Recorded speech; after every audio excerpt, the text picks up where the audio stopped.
আসসালামু আলাইকুম। 42 ডিগ্রি তাপমাত্রার ভিতরে একটা ডিম কিভাবে সিদ্ধ হবে তার ফুল প্রসেসিং দেখতে পারবেন আমার এই ভিডিওর মাধ্যমে। এখন বর্তমানে এখন হলো 42 ডিগ্রি চলতেছে তাপমাত্রা। দেখেন আপনাদেরকে একটু জুম করে দেখাইতেছি। বাংলাদেশে 42 ডিগ্রি চলতেছে। 42 ডিগ্রি। এখন আমি ননস্টিক পাতিলটা রাখলাম। আমি ঠিক 5 মিনিট পর এসে তেল দিব। তেল দিয়ে আপনাদেরকে ডিম মামলাটা দেখাবো, যে রোদ্রের যে তাপ, ওই তাপটা দেখাবো, যে এই রোদ্রের তাপে আপনার ডিম কিভাবে মামলেট হয়ে যায়। 5 মিনিট পরে চলে আসছি।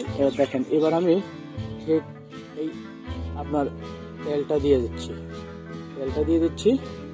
তেলটা গরম হবে। তেলটা গরম হলে তারপর আমি তেলটা যখন একটু গরম হলে তারপর আমি ডিমটা দিয়ে আপনাদেরকে দেখাবো যে এখন যে কি গরমের যে কি একটা তাপ। এখন 40 ডিগ্রি চলতেছে। 40 ডিগ্রি তাপটা। এখন আমি এই পাতিলটা এখানে রেখে চলে যেতেছি। দেখেন একটু তেলটা গরম হোক। তেলটা গরম হলে ঠিক 5 মিনিট পরে আবার আমি আসি, পরে ডিমটা দিব, যে কি গরম হয়েছে দেখে যাব। এই যে দেখেন আমি ডিমটা দিতেছি পাতিলের মধ্যে। হ্যাঁ তেলটা গরম হয়েছে, যথেষ্ট পরিমাণ গরম হয়েছে। এখন আমি ডিমটা দিতেছি। আপনার সঙ্গে ডিমটা দিতে হয়ে যাবে। 10 মিনিটের ভিতরে ইনশাআল্লাহ ডিম হয়ে যাবে। আপনারা দেখতে পাচ্ছেন যে ডিমটা দেখেন মোটামুটি একদম পুরাই সিদ্ধ হয়ে গেছে, মামলেট হয়ে গেছে।